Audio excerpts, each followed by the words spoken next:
ಹೆಸರಿನ ಬಂಪರ್ ಬೆಳೆಯ ನಿರೀಕ್ಷೆಯಲ್ಲಿದ್ದಂತಹ ಧಾರವಾಡ ಜಿಲ್ಲೆಯ ರೈತರಿಗೆ ತೀವ್ರ ನಿರಾಸೆಯಾಗಿದೆ. ಅದಕ್ಕೆ ಮುಖ್ಯ ಕಾರಣ ಅಂದರೆ ಅದಕ್ಕೆ ಬಂದಂತಹ ರೋಗಗಳು. ಈ ವರ್ಷ ಏನು ಪ್ರತಿ ವರ್ಷಕ್ಕಿಂತ ಅತಿ ಹೆಚ್ಚು ಮಳೆ, ಸರಾಸರಿಗಿಂತ ಅತಿ ಹೆಚ್ಚು ಮಳೆ ಧಾರವಾಡ ಜಿಲ್ಲೆಯಲ್ಲಿ ಸುರಿದಿದೆ. ಅದರಲ್ಲೂ ಧಾರವಾಡ, ಹುಬ್ಬಳ್ಳಿ, ಅವಳಿ ನಗರ ಮತ್ತು ಸುತ್ತಮುತ್ತಲಿನ ಏರಿಯಾದಲ್ಲಿ ಆ ಹಳ್ಳಿಗಳಲ್ಲಿ ಸಾಕಷ್ಟು ಮಳೆಯ ಪ್ರಮಾಣ ಆಗಿದೆ. ಅದೇ ಒಂದು ಕಾರಣಕ್ಕಾಗಿಯೇ ಮತ್ತು ಮುಂಗಾರು ಸಾಕಷ್ಟು ಒಂದು ನಿರೀಕ್ಷೆಯಲ್ಲಿ ಇಟ್ಟುಕೊಂಡು ಏನು ಮಳೆ ಬಂದ ಉತ್ಸಾಹದಲ್ಲಿ ಸಾಕಷ್ಟು ಬಿತ್ತನೆಯನ್ನು ಸಹ ಮಾಡಿದರು. ಮತ್ತು ಈ ಬಾರಿ ಏನು ಅತಿ ಹೆಚ್ಚು ಒಂದು ಹೆಸರು ಬಿತ್ತನೆಯನ್ನು ಮಾಡುವಂತಹ ಕೆಲಸವನ್ನು ರೈತರು ಮಾಡಿದರು. ಹೆಸರು ಬಿತ್ತಿದ್ರಲ್ಲಿ ಏನು ಮುಂಗಾರು ಒಂದಷ್ಟು ಅಲ್ಪಾವಧಿ ಬೆಳೆ ಆಗಿರೋದ್ರಿಂದಾಗಿ ಆ ಬೆಳೆಯನ್ನು ಹಾಕಿ ಅದನ್ನು ತೆಗೆದುಕೊಂಡ ನಂತರ ಮತ್ತೆ ಬೇರೆ ಬೆಳೆ, ಎರಡನೇ ಬೆಳೆ, ಬೇರೆ ಬೆಳೆ ಬೆಳೀಬೋದು ಅನ್ನೋ ಒಂದು ಲೆಕ್ಕಾಚಾರದಲ್ಲಿ ಏನು ಮುಂಗಾರು ಮಳೆ ಆದ ಕೂಡಲೇ ಬಿತ್ತನೆ ಮಾಡಿದರು. ಆ ಬಿತ್ತನೆ ಮಾಡಿದಂತಹ ರೈತರಿಗೆ ಈಗ ತೀವ್ರ ನಿರಾಸೆಯಾಗಿದೆ. ಕಳೆದ ವರ್ಷ ಒಳ್ಳೆಯ ಫಸಲು ಬಂದಿತ್ತು, ಆದರೆ ದರ ಸಿಕ್ಕಿದ್ದಿಲ್ಲ. ಈ ವರ್ಷ ಫಸಲು ಏನು ಒಳ್ಳೆಯ ಫಸಲು ಸಿಗೋದೇ ಡೌಟ್ ಅನ್ನೋ ಪರಿಸ್ಥಿತಿ ನಿರ್ಮಾಣವಾಗಿದೆ. ಅದಕ್ಕೆ ಕಾರಣ ಅಂದರೆ ಏನು ಎಲೆ ಚುಕ್ಕಿ ರೋಗ ಜೊತೆಗೆ ಹಳದಿ ರೋಗ.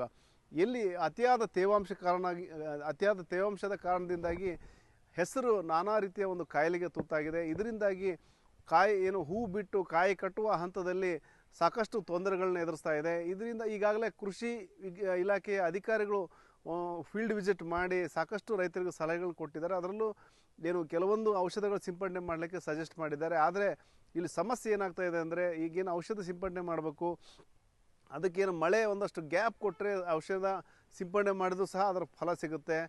ಆದರೆ ಈಗೇನು ಸತತವಾಗಿ ಮಳೆ ಸುರಿತಾನೇ ಇರೋದ್ರಿಂದಾಗಿ, ಆಗಾಗ ಜಿಟಿ ಮಳೆ ಹಿಡ್ಕೊಂಡಿರೋದ್ರಿಂದಾಗಿ ಅಲ್ಲೇನು ಔಷಧ ಸಿಂಪಡಣೆ ಮಾಡಿದರೂ ಸಹ ಅದು ಫಲ ಕೊಡದಂತಾಗಿದೆ.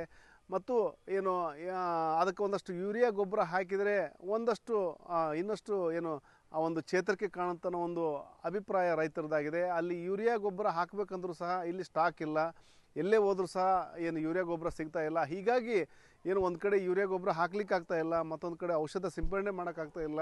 ಮತ್ತು ಹೆಸರಿಗೆ ಬಂದಂತಹ ರೋಗನ ಹತೋಟಿ ಮಾಡೋಕ್ಕಾಗ್ದೇ ಕೈಕಟ್ಟಿ ಕುಳಿತುಕೊಳ್ಳುವಂತಹ ಪರಿಸ್ಥಿತಿ ರೈತನದಾಗಿದೆ.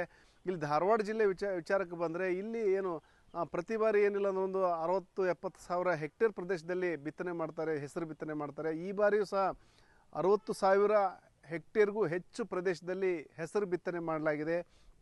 ಬಹುತೇಕ ಕಡೆ ಉತ್ತಮವಾಗಿ ಅಂದರೆ ಚೆನ್ನಾಗಿಯೇ ಬೆಳೆದು ನಿಂತಿದೆ. ಆದರೆ ಹೂ ಬಿಟ್ಟು ಕಾಯಿ ಕಟ್ಟುವ ಹಂತದಲ್ಲಿ ಸಾಕಷ್ಟು ತೊಂದರೆ ಅನುಭವಿಸುವಂತಾಗಿದೆ. ದೊಡ್ಡ ಪ್ರಮಾಣದಲ್ಲಿ ಮೊಳಕಾಲೆತ್ತರಕ್ಕೆ ಹೆಸರು ಬೆಳೆದು ನಿಂತಿದೆ, ಆದರೂ ಸಹ ಫಸಲು ಕೊಡುವಂತಹ ಸಂದರ್ಭದಲ್ಲಿ ಒಂದಷ್ಟು ತೊಂದರೆ ಆಗ್ತಾ ಇರೋದ್ರಿಂದಾಗಿ ಒಂದು ರೀತಿಯಲ್ಲಿ ಕೈಗೆ ಬಂದು ತುತ್ತು ಬಾಯಿಗೆ ಬರಲಾರ್ದಂತಹ ಪರಿಸ್ಥಿತಿ ನಿರ್ಮಾಣವಾಗಿದೆ ಅಂತ ಹೇಳ್ಬೋದು. ಕುಂದಗೋಳ ಇರ್ಬೋದು, ಹುಬ್ಬಳ್ಳಿ ತಾಲೂಕು ಇರ್ಬೋದು, ಧಾರವಾಡ, ಹಂಡಿಗೇರಿ ಮೊದಲಾದ ಕಡೆ ನವಲಗುಂದ, ಈ ಪ್ರದೇಶಗಳಲ್ಲಿ ಹೆಚ್ಚು ಪ್ರಮಾಣದಲ್ಲಿ ಹೆಸರು ಬೆಳೆನ ಬಿತ್ತನೆ ಮಾಡಿದ್ದಾರೆ. ಇದು ಒಂದು ಅಲ್ಪಾವಧಿ ಬೆಳೆ ಆಗಿರೋದ್ರಿಂದಾಗಿ ಈ ಬೆಳೆ ಹೆಸರು ಒಂದಷ್ಟು ಫಸಲು ಕೊಟ್ಟಲ್ಲಿ ಆ ಹೆಸರನ್ನು ಮಾರಿ ನಂತರದ ಬೆಳೆಗೆ ಒಂದಷ್ಟು ಇನ್ವೆಸ್ಟ್ ಮಾಡಲಿಕ್ಕೆ ಸಹ ರೈತರಿಗೆ ಅನುಕೂಲ ಆಗುತ್ತೆ. ಹಾಗಾಗಿ ಪ್ರತಿ ವರ್ಷವೂ ಸಹ ರೈತರು, ಈ ಭಾಗದ ಧಾರವಾಡ ಜಿಲ್ಲೆಯ ರೈತರು ಹೆಸರು ಬೆಳೆ, ಮುಂಗಾರು ಬೆಳೆಯನ್ನಾಗಿ ಹೆಸರು ಬೆಳೆನೇ ಹೆಚ್ಚಾಗಿ ಒಂದು ನೆಚ್ಚಿನ ಬೆಳೆ ಅಂತಲೇ ಹೇಳ್ಬೋದು. ಹೆಸರು ಬಿಟ್ಟರೆ ಸೋಯಾ ಇರ್ಬೋದು, ಉದ್ದು ಹಾಕ್ತಾರೆ. ಆದರೆ ಅಲ್ಲಿ ಅದಕ್ಕೂ ಸಹ ಬೇರೆ ಬೇರೆ ರೀತಿಯ ಒಂದು ತೊಂದರೆ ಆಗುತ್ತೆ ಮತ್ತು ತೇವಾಂಶದಲ್ಲಿ ಏರ್ಪೇರು ಆಗುತ್ತೆ ಅನ್ನೋ ಕಾರಣಕ್ಕಾಗಿ ಹೆಚ್ಚಿನ ಪ್ರಮಾಣದಲ್ಲಿ ಹೆಸರು ಬೆಳೆಯನ್ನೇ ಹಾಕ್ತಾರೆ. ಭಾಳ ಮಂದಿ ಹಾಕೈತಿ ರೈತರಿಗೆ. ಅದ್ರಾಗ ಏನಾಗ್ಯಾವ ಅಂತಂದ್ರೆ ಬರೀ ಕೀಡಿ, ಮಳೆ ಭಾಳ ಆಗಿ ಕೀಡಾಗ್ಯಾವ, ಎಲ್ಲ ಕೆಟ್ಟು ಬಿಟ್ಟವು. ಈ ಕೃಷಿ ಆಫೀಸ್ಗಳು ಬರ್ತಾರ, ನೋಡ್ತಾರ, ಹೋಗ್ತಾರ. ಏನಾರ ಇದಕ್ಕೆ ನಮ್ಮ ರೈತರಿಗೆ ಒಟ್ಟು ಪರಿಹಾರ ಮಾಡಿದ್ರೆ ಬದುಕ್ಬೇಕು. ರೈತರು ಇಲ್ಲ ಅಂದ್ರೆ ರೈತರಿಗೆ ಭಾಳ ಕಷ್ಟದ ಜೀವನಗಳು ಅದಾವಂತ ಹೇಳ್ಬೋದು. ಎಲ್ಲ ಗೊಬ್ಬರ ಅಂತೂ ಹೋಗಿದ್ರೆ ಏನಾದ್ರು ಚಲೋ ಹಾಕಿದ್ರಿ, ಯೂರಿಯಾ ಗೊಬ್ಬರನು ಎಲ್ಲಿ ಸಿಗವಲ್ದು. 500-600 ರೂಪಾಯಿ ಕೆಟ್ಟು ಕೊಟ್ಟರು ಸಿಗಾಗ್ತಾ ಇಲ್ಲ. ಈ ವರ್ಷವೂ ಸಹ ಹೆಸರು ಬೆಳೆನ ಹಾಕಿದ್ದಾರೆ. ಆದರೆ ಫಸಲು ಬರೋ ಹಂತದಲ್ಲಿ ಹೂ ಬಿಟ್ಟು ಕಾಯಿ ಕಾಯುವ ಹಂತದಲ್ಲಿ ತೊಂದರೆ ಆಗ್ತಾ ಇದೆ. ಈಗ ಕಾಯಿ ಕಾತದ ಕೆಲವೊಂದು ಕಡೆ ಕಾತಿದ್ರು ಸಹ ಅದು ಸಹ ಹುಳ ಬಿದ್ದಿದೆ. ಬಿಳಿ ಒಂದು ಮೊಟ್ಟೆ ಇಟ್ಟುಬಿಟ್ಟು ಅಲ್ಲಿ ಹುಳ ಆಗ್ತಾ ಇರೋದ್ರಿಂದಾಗಿ ಆ ಒಂದು ಕಾತಂತಹ ಕಾಯಿ ಸಹ ಒಳ್ಳೆಯ ಕಾಳು ಬರ್ತಾ ಇಲ್ಲ. ಹಾಗಾಗಿ ಅಂದರೆ ಪ್ರತಿ ಹಂತದಲ್ಲೂ ಸಹ ಹೆಸರು ಬೆಳೆಗೆ ತೊಂದರೆ ಆಗ್ತಾ ಇದೆ. ಈಗಾಗಲೇ ಕೃಷಿ ವಿಜ್ಞಾನಿಗಳು ಭೇಟಿ ಕೊಟ್ಟರು ಸಹ ಅದರದ್ದು ಔಟ್ಕಮ್ ಅಂದರೆ ಅದರ ಪರಿಣಾಮ ಮಾತ್ರ ರೈತರಿಗೆ, ಅದರ ಫಲ ಮಾತ್ರ ರೈತರಿಗೆ ಸಿಗ್ತಾ ಇಲ್ಲ. ಹಾಗಾಗಿ ಬೇರೇನು ಮಾಡ್ಬೇಕು ಅನ್ನೋ ಒಂದು ಪ್ರಶ್ನೆ ರೈತರದ್ದಾಗಿದೆ. ಈಗೇನು ಸಾಕಷ್ಟು ಹಾನಿ ಆಗ್ತಾ ಇದೆ ಮತ್ತು ಸಾವಿರಾರು ರೂಪಾಯಿ ಪ್ರತಿ ಎಕರೆಗೆ ಸಾವಿರಾರು ರೂಪಾಯಿ ಇನ್ವೆಸ್ಟ್ ಮಾಡಿದ್ದಾರೆ. ಉಳುಮೆ ಮಾಡೋದಿರ್ಬೋದು, ಗೊಬ್ಬರ ಹಾಕೋದಿರ್ಬೋದು, ಬಿತ್ತನೆಯಿಂದ ಹಿಡಿದು ಸಾಕಷ್ಟು ಖರ್ಚು ಮಾಡ್ಕೊಂಡಿದ್ದೀವಿ. ಹಾಗಾಗಿ ಈಗೇನು ಕೈಗೆ ಬಂತು ತುತ್ತು ಬಾಯಿಗೆ ಬರಲಾರಂಥ ಪರಿಸ್ಥಿತಿ ನಿರ್ಮಾಣವಾಗಿದೆ. ಹಾಗಾಗಿ ಸರ್ಕಾರ ಒಂದು ಬೆಳೆ ಹಾನಿ ಸಮೀಕ್ಷೆ ಮಾಡಿ ನಮಗೆ ಪರಿಹಾರ ಕೊಡಬೇಕು ಅನ್ನೋ ಒಂದು ಆಗ್ರಹನ ರೈತರು ಮಾಡ್ತಾ ಇದ್ದಾರೆ.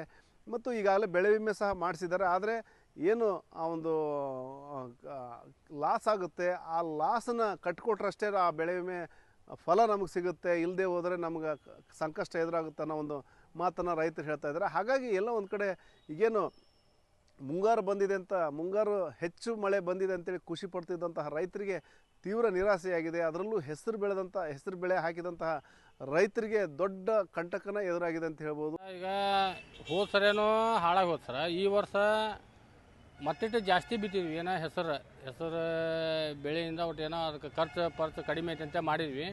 ಈಗ ಅದು ಏನಿಲ್ಲ ಅಲ್ಲ ಸರ, ಮಳೆ ಹೊಡ್ತಕ್ಕೆ ಸರ ಎಲ್ಲ ಹಳದಿಯಾಗಿ ಸುಟ್ಟು ಹೊಂಟತ್ರಿ. ಅಂಥ ಪರಿಸ್ಥಿತಿ ರೈತರಿಗೆ ಎದುರಾಗೈತಿ. ಕೃಷಿ ಇಲಾಖೆಯವ್ರಿಗೆ ನಾವು ಮಾಹಿತಿ ಕೊಟ್ಟಾಗ ಕೃಷಿ ಇಲಾಖೆಯವ್ರು ಬಂದು ನೋಡಿ ಅದಕ್ಕೆ ಔಷಧಿ ಸಿಂಪಡಣೆ ಮಾಡ್ಕೊಂಡು, ಔಷಧಿ ಸಿಂಪಡಣೆ ಮಾಡೋದು ಯಾವ ಸರ್, ಇದು ಒಂದು ದಿನ ಮಳೆ ಬಿಡುವಲ್ದು. ಹಿಂಗಾಗಿ ಎಲ್ಲ ಪೂರ್ಣ ಎಲ್ಲ ಕೀಟನಾಶಕ ಬಂದು ಎಲ್ಲ ಸತ್ತೋಗ್ಯಾವ ಸರ್, ಏನೇನು ಉಳಿದಿಲ್ಲ. ಇನ್ನು ರೈತ ಆತ್ಮಹತ್ಯೆ ಮಾಡ್ಕೊಂಡು ಹೋಗುತ್ತೆ. ಯಾಕಂದ್ರೆ ಈ ಗೊಬ್ಬರ ಸುದ್ದ ಕೊಡವಲ್ರಿ ಇವ್ರು.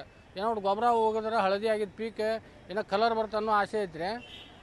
ಈಗ ಎಣ್ಣೆ ಹೊಡೆದ್ರೆ ಮಳೆ ಬರ್ತೈತಿ, ತೊಳೆದು ಹೋಗತಿ. ಈ ಗೊಬ್ಬರ ಹಾಕಿದ್ರೆ ಏನೋ ಭೂಮಿಗೆ ಇರ್ತೈತಿ ಅನ್ನೋ ಒಂದು ಆಸೆ ಇತ್ತು. ಮತ್ತು ಅದು ಗೊಬ್ಬರನೂ ಸಿಗೋಲ್ಲ ಸರ್.